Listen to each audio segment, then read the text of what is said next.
오늘 본문의 말씀은 예레미야가 3장 19절에서 39절까지 말씀입니다. 내 고초와 재난 기억하소서. 내 고초와 재난, 이 재난이라는 말은 방황이라는 말도 포함되는데, 고초와 방황 또는 고초와 재난, 곧 습과 담즙을 기억하소서라고 시인은 이야기하죠. 내 마음이 그것을 기억하고 내가 낙심이 되오나, 고초와 재난 속에서 또는 방황 속에서 우리가 낙심하는 것은 너무 당연하죠. 그러나 시인은 오늘 이 낙심하지 않아야 될 것들, 그 낙심 속에서 이 소망이라고 하는 것을 보게 되는데, 아직 이 남유다의 사람들이 바벨론 포로로 끌려가고, 그리고 자기의 약속된 그 땅을 떠나게 되지만, 그러나 저녁이 되고 아침이 새로운 아침을 맞이한다는 것, 살아있다라는 것, 이거에 소망을 가져요. 내가 내 마음에 담아두었더니 그것이 오히려 나의 소망이 되었사오면, 낙심이 있고 어떻게 보면 고초와 재난 속에서 있지만, 그러나 하나님께서 우리가 마땅히 죽어야 될 그런 죄 속에서 하나님이 우리를 다 전멸하지 아니하시고, 하나님께서 이제 하루를 보내고 새로운 아침, 어떻게 보면 새로운 아침을 맞이하는 하나님 허락하시는 것을 보고, 이게 소망이구나. 아침이 있다는 것. 우리가 이 아침에 새로운 아침을 맞이하잖아요. 저절로 된 게 아니라 이것은 새로운 아침이자 동시에 소망이 있는 삶인 것을 우리 가운데 말씀하시는 거죠. 이것은 여호와의 인자와 긍휼이 우리 가운데 있기 때문에 그런 거예요. 지금 시인은 이야기합니다. 인자와 긍휼이 무궁함으로 우리가 진멸되지 아니함이다. 우리가 진멸되기에 정말 합당한, 어떻게 보면 진멸되어도 어떻게 할 말이 없는 그런 자들인 걸 알잖아요. 그런 자들인데 오늘 여호와의 인자와 긍휼이 무궁함으로 우리 가운데 이 진멸되지 아니함, 하루를 보낼 수 있고 숨을 쉴 수 있고 또 내일을 맞이할 수 있다라고 하는 것, 이것이 소망이다. 내일이 있다라고 하는 이 소망, 새로운 하루가 예비되어 있다라고 하는 거죠. 오늘도 그 아침이에요. 어제 하나님이 우리 가운데 예비하신 오늘 바로 그 날이 하나님이 준비된, 그리고 준비하신, 그리고 인자와 긍휼로 우리 가운데 예비하신 날이다라고 하는 것이죠. 이것들이 아침마다 새로우니 하나님의 긍휼, 그리고 이 말씀처럼 하나님의 인자하심이, 그 무궁하신 그 인자와 긍휼이 오늘 이 아침에 새로우니 주의 성실하심이 크시도이소이다. 이 하나님의 인자와 긍휼, 이 속에서 새로운 아침을 맞이하는 주의 성실이 아직 끝나지 않았어요. 주의 성실하심이 오늘 우리 가운데 진멸하지 아니하고 우리 가운데 포로로 끌려왔지만, 이곳에서 맞이하는 그 새로운 아침은 주의 성실함이며 그 안에 인자와 긍휼이 있는 것을 보고 소망을 가져요. 내 심령에 이르기를 여호와는 나의 기업이시니 그러므로 내가 그를 바라리라다. 어떻게 보면 이 속에서 여호와는 나의 기업이니까 내가 그를 바라리라.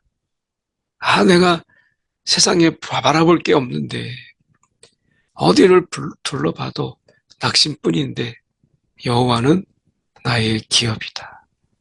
하나님이 나의 기업이다. 하나님을 바라보자. 우리가 사방이 바로막혀 있을 때 어떻게 보면 다 가로막혀서 어디 뭐 볼 데가 없을 그때에도 하늘은 열려 있어요. 여호와는 나의 기업이시니. 지금 이 가을 하늘이 얼마나 이뻐요. 그 가을 하늘을 보면서 하나님을 바라보는 삶이 이렇게 아름답구나. 가을 하늘을 바라보면서 하나님도 이렇게 나를 사람으로, 하나님이 나를 이렇게 아름다움으로 바라보시겠구나. 그 하나님의 그 사랑, 날마다 정말 새롭게 하시는 그 하나님의 은혜가 있잖아요.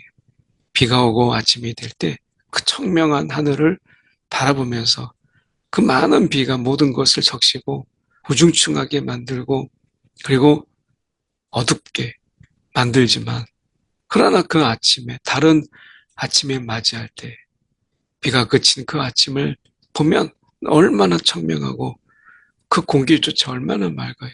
하나님의 성실하심이 아직 있구나. 하나님이 이렇게 나를 사랑하시고 하나님도 나를 지금 지켜보시는구나. 그러니까 우리가 바라볼 거는 하나님밖에 없는 거예요.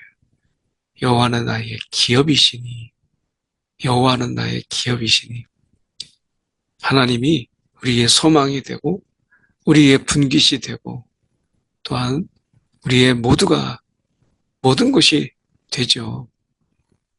그래서 우리 삶 속에서 낙심이 찾아올 때 그때가 바로 하나님을 바라볼 때 땅을 바라보고 세상 속에 살다가도 내가 낙심이 내 무겁게 내 등을 짓누를 때에도 우리는 그때가 고개를 들어서 하늘을 바라볼 때다. 하나님을 바라볼 때다.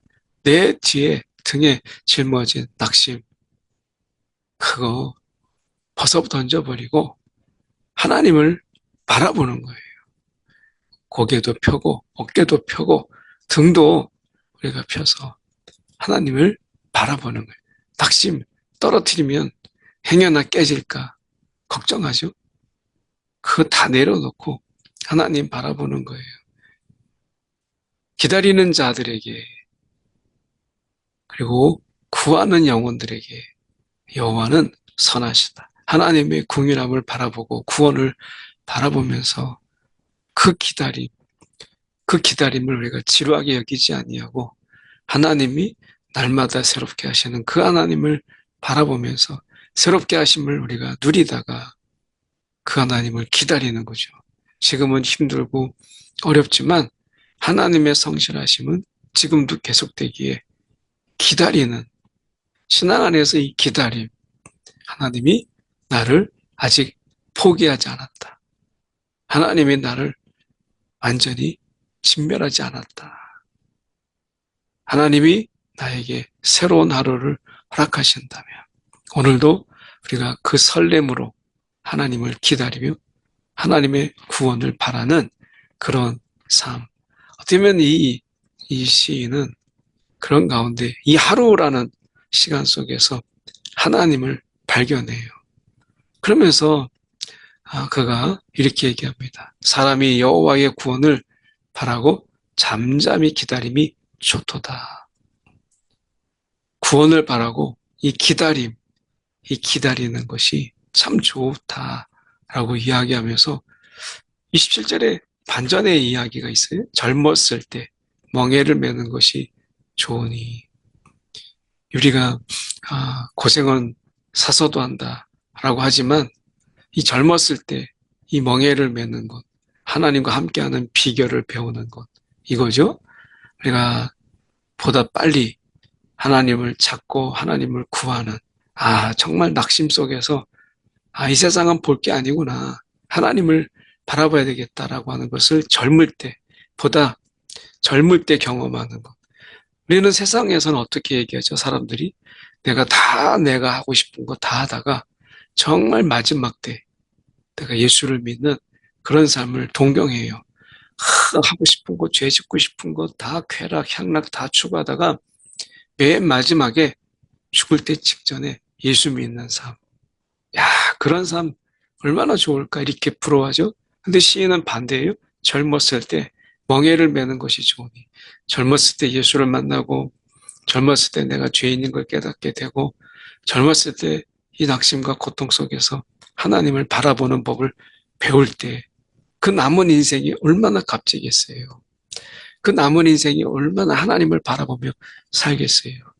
오늘 우리가 다윗을 보면 알 수 있잖아요. 다윗이 사울에게 쫓겨다니고 그럴 때 그 젊을 때 그 쫓겨다닌 인생을 살았던 그는 평생 하나님을 바라보고 하나님을 왕으로 모시는 그래서 남유다의 전체의 다윗이 기준이 되는 이런 삶을 그가 살게 되잖아요. 젊었을 때 멍에를 매는 것이 좋으니 혼자 앉아서 잠잠할 것은 주께서 그것을 그에게 배우셨습니다. 하나님이 우리가 하나님 앞에서 혼자 있을 때 내가 혼자 있을 때 내가 누구냐 혼자 있을 때 주님을 바라보는 그 삶, 참 그 삶이 귀하죠. 그대의 입을 땅에 티끌에 댈지어다. 혹시 소망이 있을지로다. 자기를 치는 자에게 뺨을 돌려대어 치욕으로 배불릴지어다. 그러면서 이는 주께서 영원하도록 버리지 아니하실 것이며 주께서 영원하도록 버리지 아니할 것이다. 우리 가운데 이렇게 이 소망을 바라보는 하나님 우리를 치신다 할지라도 버리는 것이 아니다라는 거예요. 뺨을 칠 때라도 하나님이 그걸 버리시지 않기 위해서 하시는 하나님의 진노, 징계. 그래서 하나님의 이 본심을 이야기하죠. 33절에 보면 주께서 인생으로 고생하게 하시며 근심하게 하심은 본심이 아니시로다. 하나님의 본심을 이야기해요. 그분의 본심이 무엇일까? 라고 하는 부분 속에서 하나님의 본심은 사랑이고 인애고 긍휼이다. 하나님의 본심은 우리가 영원한 사랑이에요. 그 영원한 사랑에 의한 긍휼. 이게 하나님의 본심이에요. 32절에 비록 근심하게 하시나 그의 풍부한 인자하심에 따라 긍휼히 여기실 것입니다. 이게 본심인 거예요. 풍부한 인자하심에 따라 긍휼히 여기실 것이라. 근심하게 하고 고생하게 하고 이렇게 낙심하게 하는 것이 하나님의 본심이 아니라 하나님의 본심은 우리 가운데 이렇게 죽으라고 고생해라 라고 하는 것이 아니고 고통을 주시는 것이 아니라 하나님의 본심은 인자하심과 긍휼이다. 사랑이에요. 이게 하나님의 본심이에요. 우리는 본심을 아는 게 중요하죠. 엄마의 본심을 알면 엄마가 화를 내도 두렵지 않아요. 아빠의 본심을 알면 그 본심을 아는 아이는 두려워하지 않습니다. 걱정하지 않아요. 오늘 우리가 하나님의 본심을 우리가 아는 하나님의 본심이 이거구나. 그러면 이해가 돼요. 하나님이 이렇게 하시는구나 라고 해서 오히려 이 근심하고 우리 가운데 고생하게 될 때 나를 버렸다 낙심이 아니라 오히려 소망을 갖죠. 아버지가 이렇게 나를 사랑하는구나 라고 하는 거죠. 그 본심을 아는 게 참 중요한 거예요. 하나님의 본심, 인자하심과 긍휼하심이다. 우리가 하나님의 그 사랑, 그게 하나님의 본심이에요. 이 시인은 하나님의 본심을 발견하게 되고 거기서 소망을 갖죠. 세상에 있는 모든 갇힌 자들을 발로 밟는 것과 지존자의 얼굴 앞에서 사람의 재판을 굽게 하는 것과 사람의 송사를 억울하게 하는 것은 다 주께서 기쁘게 보시는 것이 아니로다. 우리의 잘못이 있어요. 남유다의 잘못이 있어요. 그리고 또한 바벨론이 이렇게 하나님의 선을 그었던 부분을 뛰어넘는 가운데 하나님이 그들을 향하여 벌하실 그 하나님이 분명히 기다리다 보면 이 바벨론에 대해서 하나님이 또한 그들을 심판하실 것이다 라고 하는 것이죠. 지금 이 순간에 우리가 구해야 될 것은 이 하나님 앞에서 이 억울한 갇힌 자들을 발로 밟고 우리가 재판을 굽게 하고 우리가 송사를 억울하게 하는 일이 없도록 그 끌려온 중에도 서로를 돌아볼 수 있는 이런 마음들이 필요한 것이죠. 하나님이 그러면 기뻐하시는 것이 무엇인가? 이거의 반대예요. 주의 명령이 아니면 누가 이것을 능히 말하여 이르게 할 수 있으랴. 화와 복이 지존자의 입으로부터 나오지 아니하냐? 화와 복이 지존자의 입에서 나와요. 오늘 하나님이 이 복을 주시는 분이 그분이요. 화를 주시는 분이 그분이에요. 오늘 그분이 말씀으로 우리 가운데 복을 주셔요. 그래서 바라봐야 될 것은 바벨론의 아부하고 세상의 아부하는 것이 아니라 오늘 하나님 대신 어떻게 지존자 대신 그 하나님을 우리가 바라보고 살아가는 것이 중요하죠. 살아있는 사람은 자기 죄들 때문에 벌을 받나니 어찌 원망하리라. 이거 인정해야 된다는 거예요. 내가 죄인이구나. 잘못한 걸 인정하고 하나님 앞에 바로 서는 것. 그리고 하나님께서 그 본심이 우리를 이렇게 온전히 세우는 것이기에 우리가 하나님 앞에 죄를 인정하고 회개하고 하나님을 바라보는 것이 중요하죠. 그 죄 속에서 변명하고 핑계하고 내가 죄가 아닌 것처럼 나는 의로운 것처럼 하는 것도 우리는 사실을 피해야 돼요. 그 구질구질한 그런 삶이 아니라 우리는 하나님의 자녀잖아요. 죄에 대해서 철저하게 인정하고 분명하게 죄와 싸우고 하나님이 기뻐하시는 그런 삶을 살아가는 하나님의 복을 누리는 이런 삶으로 살아가야죠.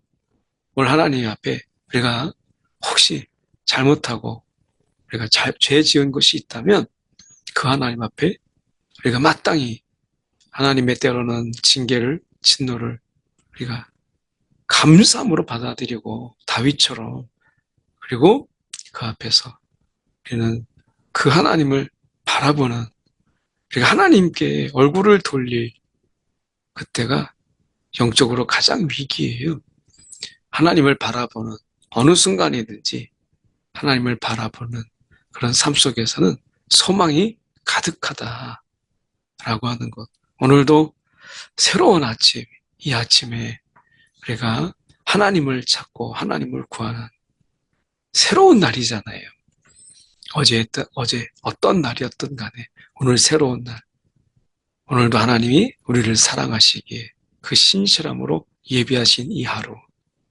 오늘도 하나님을 바라보며 하나님의 베푸신 은혜를 누리는 저와 여러분이 되기를 소망합니다. 기도하겠습니다. 사랑이 많으신 하나님 아버지 감사합니다. 오늘도 이 아침 하나님의 신실함으로 성실함으로 예비하신 이 하루를 저희가 만끽합니다.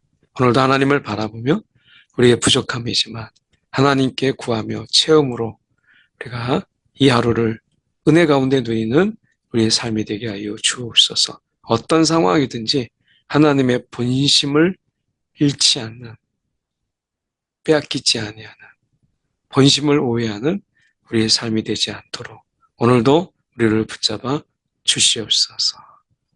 살아계신 예수 그리스도를 받들어 기도드리옵나이다. 아멘.